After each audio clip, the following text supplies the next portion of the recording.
yang bedakan Malaysia dengan Indonesia? Kalau di Malaysia BBM RON 95 cuma 7.500 per liter. Kok bisa di Indonesia harga RON 90 alias Pertalite udah nyentuh 10.000 ke atas? Berapa harga minyak itu bang? Berapa bang beli? 35. 35.000. Pertalite 35.000. Wih, ngeri kali. Mana nih Pak Prabowo? Pak Prabowo. 85, 2 botol 85. 2 botol 85.000. Wah, harga BBM di Malaysia turun. RON 95 harganya cuma 7 ribuan aja per liter. Kok bisa ya kan? Perasaan di negara ini semuanya rugi ya. PLN rugi, Garuda rugi, Pertamina rugi, PDAM rugi. Maksud gua kenapa semuanya rugi? Indonesia krisis BBM, krisis minyak untuk mengisi bahan bakar kereta dan juga motor. Sekarang warga sampai ada yang pingsan. Assalamualaikum warahmatullahi wabarakatuh. Jumpa lagi para sahabat dan teman-teman dengan Mas Farhan. Gimana kabar-kabarnya? Semoga kalian semuanya sehat-sehat saja. Yang baru bergabung di videonya Mas Farhan, terima kasih banyak-banyak yang sudah setia menonton di channel ini. Saya doakan semoga kalian semua dimurahkan rezekinya, dipanjangkan umurnya, dijauhkan dari malak bahaya oleh Allah Subhanahu wa taala. Amin amin ya rabbal alamin. Oke para sahabat dan teman-teman, di video kali ini Mas Farhan akan ngereaction beberapa video yang sudah di-tag di TikTok Mas Farhan. Warga kesusahan untuk membeli petron minyak BBM dekat Indonesia di saat sudah ada bencana banjir yang ada dekat Aceh maupun dekat Medan macam itu para sahabat. Bahkan harganya sangat meroket, melangit macam itu para sahabat. Karena 1 liter sampai ada yang menjual eceran sekitar 20 ringgit sampai ada yang 30 ringgit Malaysia macam itu para sahabat. Sedangkan dekat Malaysia itu harganya cuma 2 ringgit 60 sen tanpa subsidi. Yang sudah subsidi 2 ringgit 90 sen macam itu para sahabat. Kok bisa Indonesia kelangkaan BBM yang katanya penghasil minyak terbesar dekat dunia? Kenapa Malaysia negara bisa mensejahterakan masyarakatnya? Tidak adalah tengok dekat Malaysia ini antri beratur untuk mengisi minyak dekat Malaysia. Sedangkan dekat Indonesia sampai warga sudah kena bencana banjir yang sebelumnya dan sekarang mau ngisi transportasi umum seperti kereta ataupun motor sampai ada yang pingsan dekat stesen minyak macam itu para sahabat. Dekat eceran malah diambil untung, malah dijual lebih mahal berbanding dekat stesen minyak. Para sahabat penasaran seperti apa videonya? Kita simak sama-sama apa-apa benda komen di bawah, tetapi jangan bergaduh. Oke, kita langsung ke videonya. Let's go. Ini yang beratur ya? Dekat stesen minyak. Ya Allah, kasihanlah ibu-ibu nih. 1 Desember 2025. Nah, masih berita tentang Pertamina BBM ya kan. Nah, kejadian ini di pom bensin di depan sekolah Parulian SM Raja.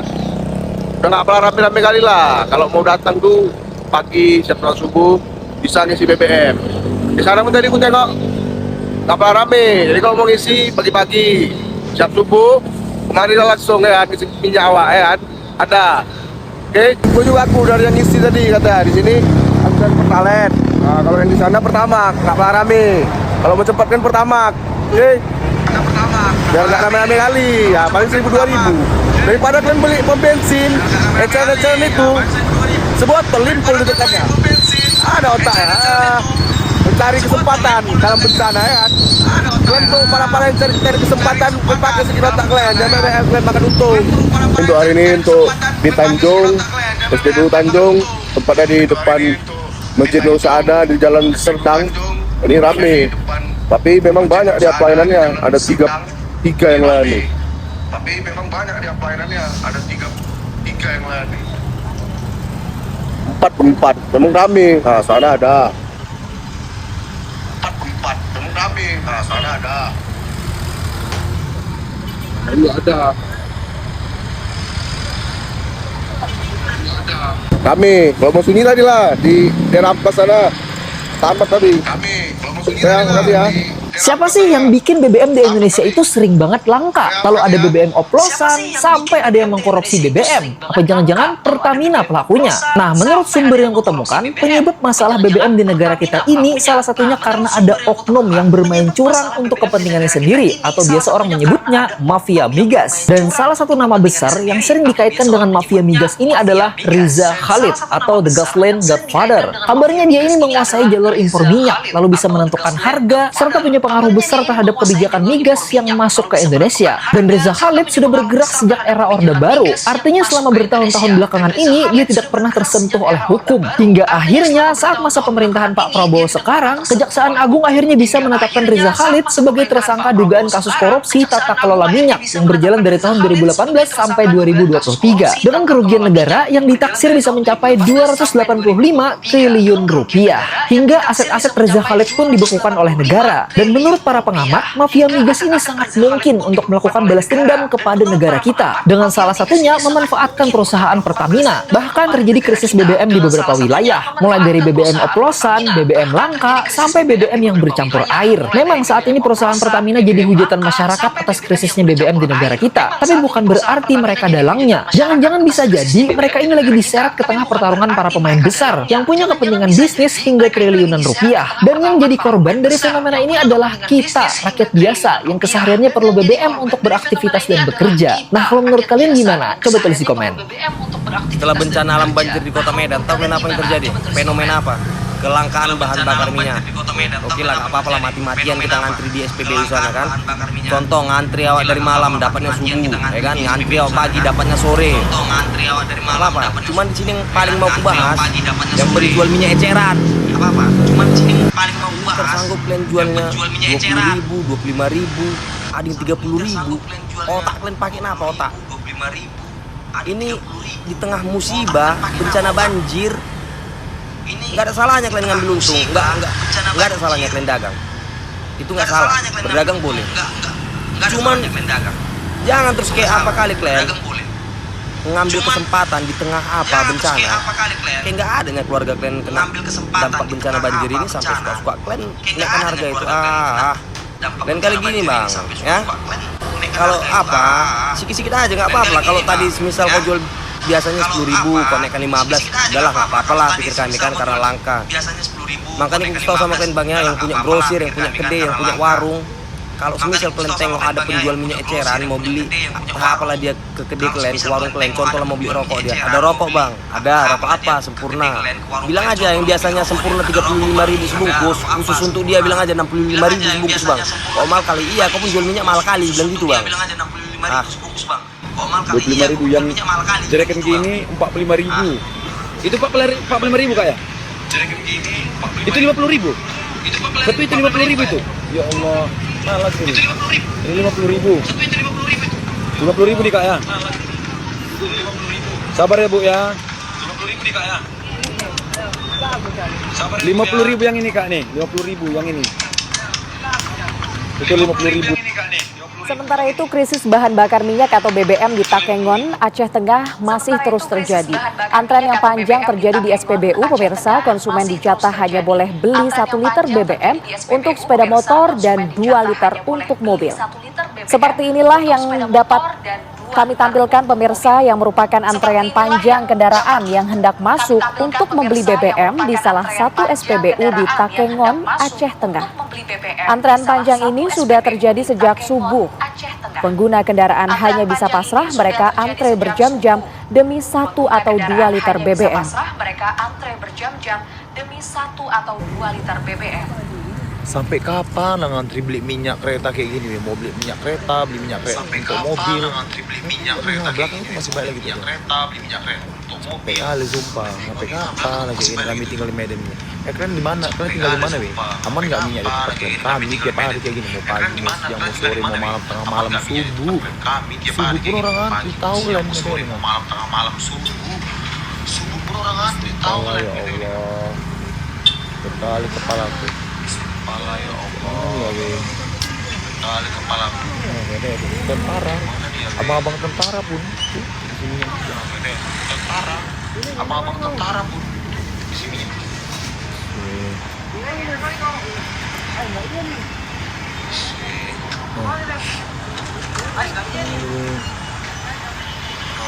Enggak keram abang tukang isi minyak itu kau. Ada nggak? Keram tangannya. Keram abang yang isi minyak itu. Tembak masukin ke lubang. Keram tangannya. Tangannya tembak masukin ke lubang. Stres sekali lu. Tolong kenapa? Kayak mana nih weh? Gak ada kalian yang bisa nolong kami di Medan ini. Stres sekali lu. Tolong kenapa? Kayak mana nih weh? Gak ada kalian yang bisa nolong kami di Medan ini. Kayak kali sumpah. Tiap hari lo kami kayak gini di Medan. Tolong. Tiap hari lo kami kayak gini di Medan. Tolong.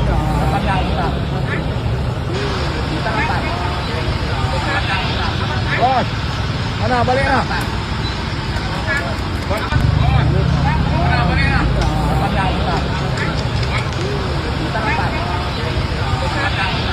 Bos, mahal. Mana baliknya?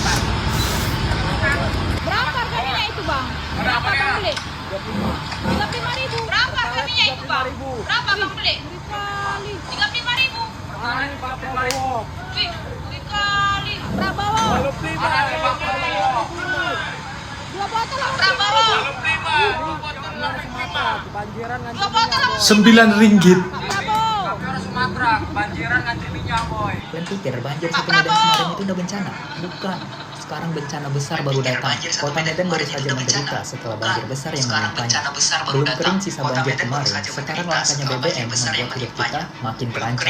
Mulai dari SPBU yang tutup, terkait Pertamax dan solar habis, antrian ratusan meter, orang berantem, polisi kewalahan, dan pedagang bensin eceran menaikkan harga berkali-kali lipat. Ini bukan hanya kelalaian biasa, ini pembunuhan yang tidak disengaja. Sejak 24 November, BMKG ini sudah memperingatkan akan ada cuaca buruk. Semua orang seharusnya tahu, termasuk gubernur, termasuk wali kota. Tapi apa yang mereka lakuin? Jangankan diambil tindakan, peduli aja enggak. Kata wali kota Medan, BBM ini nggak langka, stoknya ada, tapi terhalang ombak tinggi di Laut Belawan. Lah, emang Bapak baru tahu di laut itu ada ombak? Ujung-ujungnya tetap sama, nyalahin cuaca. Gimana audit stok Pertamina? Kok instan nggak ada cadangan situasi darurat? Gimana koordinasi BMKG dan pemerintah? Dan kenapa persiapan bencana di Medan ini sangat rendah? Bukan rendah lagi, bahkan nggak ada. Sekarang warga Medan sudah waktunya bersuara. Banjir bikin susah, tapi langkahnya BBM mengancam nyawa kita. Jadi sekali lagi banjir itu bukan bencana besar, tapi punya pemerintah yang cuek dan tidak peduli bikin kita menderita. Kalian ingin tahu nggak kenapa Medan, Binjai, sampai Sibolga yang lagi banjir malah kena krisis BBM juga? Rasanya kayak jatuh tertimpa tangga. Penyebab pertama, jalur laut lumpuh. Ombak besar di Belawan bikin tanker BBM gak bisa merapat sama sekali. Sebagai solusi, 30 truk BBM dikirim lewat darat dari Pekanbaru. Tapi, apesnya mereka malah terhambat longsor. Akibatnya, Pertalite dan Pertamax jadi langka. Di Kabanjahe dan Medan, antrean SPBU bikin macet total. Ini adalah contoh nyata disrupsi rantai pasok. Cuaca ekstrim memutus jalur distribusi, melumpuhkan mobilitas warga. Sekolah, kerja, dan pengiriman barang jadi terganggu karena kendaraan gak ada bensin. Ekonomi pun melambat. Tapi tenang, pemerintah dan Pertamina sedang berjuang keras membersihkan longsor agar pasokan segera sampai. Hemat BBM dulu kita, Wak. Jangan lupa follow dan share ya, karena makin tahu, makin tambah ilmu. Ini yang bedakan Malaysia dengan Indonesia. Kalau di Malaysia BBM RON 95 cuma 7.500 per liter. Kok bisa di Indonesia harga RON 90 alias Pertalite udah nyentuh 10.000 ke atas? Gila nggak sih? Di bulan Maret 2025, Malaysia jual BBM setara Pertamax RON 95 itu cuma 7.500 per liter. Sementara di sini kita beli RON 90 alias Pertalite dengan kualitas lebih rendah. Harganya malah lebih mahal. Ini bukan sekedar angka di SPBU. Ini realita yang bikin kita mikir. Ada apa dengan sistem energi kita? Jawabannya ternyata ada di balik nama besar kayak Petronas dan Pertamina. Malaysia punya Petronas yang urus produksi sampai distribusi sendiri, mandiri dan efisien. Sementara Indonesia, sedikit BBM kita masih impor. Kita punya minyak mentah, tapi bilang buat ngolahnya diimpor. Jadi minyaknya dikirim ke luar negeri dulu, diolah, baru dibeli balik. Putar banget dan mahal. Ditambah lagi faktor mata uang. Ringgit Malaysia relatif stabil, sedangkan rupiah sering goyang. Karena kita impor tiap dolar naik, harga BBM juga naik. Lu ngomongin tarif distribusi energi yang juga tinggi di Indonesia. Itu wajar kalau harga BBM kita berat di dompet. Ini bukan tentang siapa lebih kaya, tapi siapa yang lebih rapi pola energi. Malaysia punya sistem dari hulu ke hilir dan efisien. Sementara kita masih banyak PR. Tapi ya gitu, kalau nggak mulai dari sekarang, kapan lagi? Wah, harga BBM di Malaysia turun. RON 95 harganya cuma 7 ribuan aja per liter. Kok bisa ya kan? Sesuatu yang tidak bisa dilakukan oleh negara yang mengaku sebagai negara besar, yaitu Indonesia. Nggak mungkin Indonesia tuh BBM turun. Yang ada semakin naik, semakin naik itu malah percaya ya kan. Harga BBM semakin naik, pajak semakin banyak ya kan. Dan apapun itu yang menguras kantong rakyat, yang mencekik leher rakyat di Indonesia, yang mengaku negara bangsa besar itu ada. Gila, negara kecil Malaysia harga bensin BBM ron 95 harganya cuma 7.000. Indonesia nggak mungkin ya, padahal mengaku negara besar atau bangsa besar, tapi faktanya rakyat semakin kelimpungan dan semakin terjepit. Itu dia para sahabat dan teman-teman video yang sudah kita simak, bahwasanya kelangkaan BBM ini banyak diambil kesempatan oleh oknum-oknum yang ada dekat Medan dan juga Aceh para sahabat. Bayangkan 1 liter dengan harga 30.000 sampai ada 35.000 sampai ada yang 50 ataupun sampai 100 katanya para sahabat. Ini kan bahagia di atas penderitaan orang yang sedang kena bencana. Gak apa-apa lah kalian itu jual eceran, kalian itu juga ngantri juga, tapi juallah dengan ambil seuntungnya, seadanya, agar tidak mencekik para korban yang sudah terkena dampak banjir macam itu para sahabat. Kenapa? Apa penyebabnya? Karena Indonesia itu ada ada cuaca dekat laut itu gelombangnya besar katanya para sahabat, seperti ombak macam itu. Jadi tidak bisa dikirim lewat laut, dan sedangkan dikirim lewat Banda Aceh itu para sahabat kena longsor, jalannya banyak yang rusak, terputus, dan ini tidak ada tidak ada kesiapan kalau semacam ada dampak banjir. Apa persiapan penanggulangan untuk tetap aktivitas masyarakat ini tetap berjalan macam itu. Dan ketika semacam itu para sahabat, macam pemerintah ini ada tapi tidak ada solusi buat masyarakat macam itu. Apabila ada semacam ini, malah masyarakatnya stok memang ada, malah cuaca yang disalahin. Itu para sahabat. Dan juga harga. Kalau kita berbicara harga Indonesia dengan Malaysia ini, janganlah jauh berbeza para sahabat. Dekat Malaysia, setelah mendapatkan budi di tahun ini para sahabat, dengan harga RM1.90. Kalau yang tak mendapatkan subsidi, RM2.60. Bayangkan, jauh sekali harganya. Pokoknya di bawah 10.000 lah kalau dekat Malaysia ini RM1-nya. Yang ron 95. Yang yang katanya uang pajak sudah kita bayar, pokoknya semuanya kita sudah bayar, tetapi malah kita tidak mendapatkan apa yang pemerintah harus diberikan macam itu para sahabat. Bahkan kasihanlah menengok mak-mak nunggu beratur sampai ada yang pingsan macam itu. Kasihan banget macam itu para sahabat. Semoga Indonesia cepat pulihlah. Jangan malu-malulah untuk bercermin meniru macam mana Malaysia boleh mensejahterakan masyarakatnya. Kenapa Indonesia tak mau meniru macam itu para sahabat.